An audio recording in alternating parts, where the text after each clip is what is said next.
Hey, what is going on, guys? Lon here from Android Authority, and we were expecting to see two Galaxy S6s here at MWC 2015, and that is exactly what we got. So let's go ahead and take a closer look at the Samsung Galaxy S6 Edge. The big news with Samsung's latest flagship offerings, the Galaxy S6 and the S6 Edge, is the move away from the plastic build material to a more premium look and feel. With an aluminum frame and glass back, these devices now offer the high-end quality that many have been wanting for a long time from Samsung. It's still a Samsung device though, so you do have the tactile home button up front, integrated with a fingerprint scanner and flanked by capacitive back and recent app keys. The overall aesthetics will remind you of previous generations, only in a more refined body. Of course, like its namesake, the Note Edge, the Galaxy S6 Edge earns its name from a curved display edge. But unlike its larger sibling, there isn't just one, but rather both sides of the display featuring curved extensions. In terms of handling, the Edge will definitely take some getting used to, especially with it now being on both sides. But the comparatively smaller size of the S6 Edge will make it easier to hold onto the phone. Samsung finally made the much needed change in terms of build quality, but unfortunately this move wasn't without its compromises. For starters, the battery is now not replaceable, and secondly, microSD expansion isn't available anymore. Both features that a lot of fans truly appreciated. And finally, because of how thin the device is, the camera module at the back does tend to stick out a little bit, which could be a problem when placing the device on a flat surface. It'll be interesting to see how fans react to these changes to accommodate the premium build quality, but as far as the look and feel in the hand goes, there's no denying that it's a big improvement.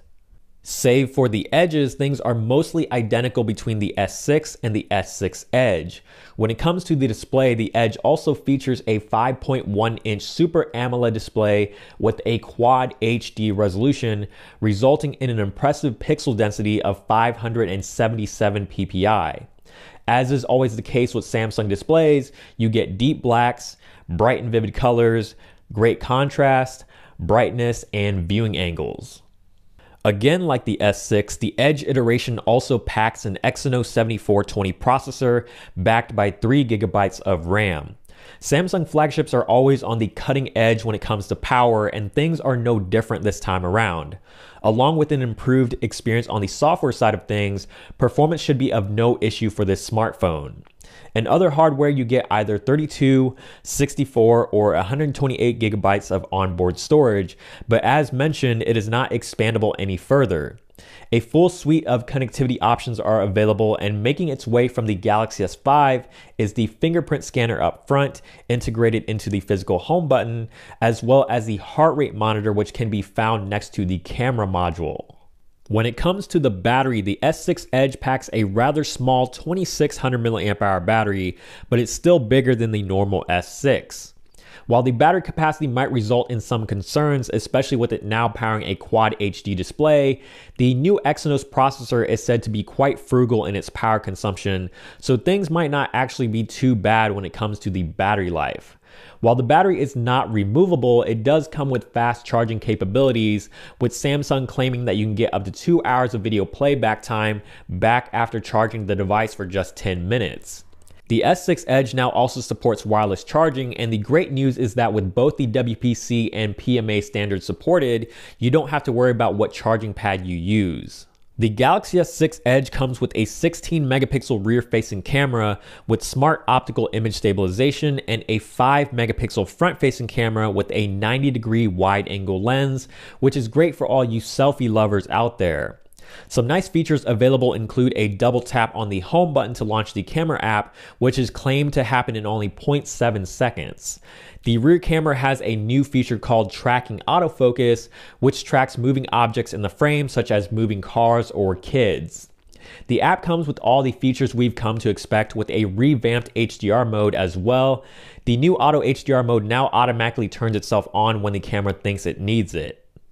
On the software front, the Galaxy S6 Edge is running Android 5.0 Lollipop out of the box with TouchWiz on top. TouchWiz looks just about the same from previous generations, with only a few Lollipop related changes. The good news is that the number of pre-installed apps have been cut down drastically, with users given the choice to install more if they want to. The curved display sides of the S6 Edge offer similar functionality to what you get on the Note Edge, with a couple of useful additions. Firstly, you now have the ability to assign different colors to up to 5 contacts, and you can now know who is calling from the glowing edges, even when the phone is placed face down. The edges can also show you notifications like calls, texts, weather, social media feeds, and more. And there you have it for our hands-on of the Galaxy S6 Edge. There's definitely a lot more to come, so make sure you stay tuned for the rest of our Mobile World Congress 2015 coverage.